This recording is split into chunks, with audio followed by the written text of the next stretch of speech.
এই কোশ্চেনটা মাধ্যমিকে প্রায় দেই। একটি ঘূর্ণায়মান রশ্মি উহার প্রাথমিক অবস্থান থেকে ঘড়ির কাঁটার উল্টো দিকে দুবার ঘুরে আরও 30 ডিগ্রি কোণ উৎপন্ন করে। কোণটির মান ষষ্ঠিক ও বৃত্তীয় পদ্ধতিতে নির্ণয় করে। দেখো এই কোশ্চেনটা 2016-তে দিয়েছিল।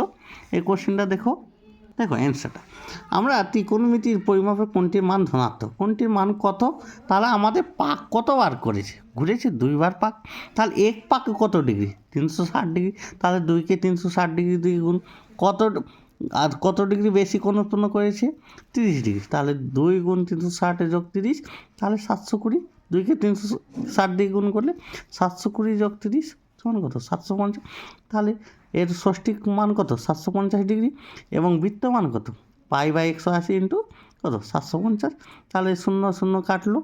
এবার 3 দিয়ে কাটি 318, 3 25 75। তাহলে 25 পাই কত? 6। দেখো এই ধরনের আরেকটা কোশ্চেন দেখো, আরেকটা এই কোশ্চেনটাও প্রায় আমাদের MCQ দেই। এই কোশ্চেনটা যে 1 ডিগ্রি লেস দেন 1 রেডিয়ান প্রমাণ করো। আমরা কি জানি? 180 সমান কত? পাই রেডিয়ান সমান 1 ডিগ্রি সমান কত? পাই রেডিয়ান বাই কত? 180। আর এই পাইয়ের মান কত? 22/7। তাহলে এই প্রমাণটা দেখো।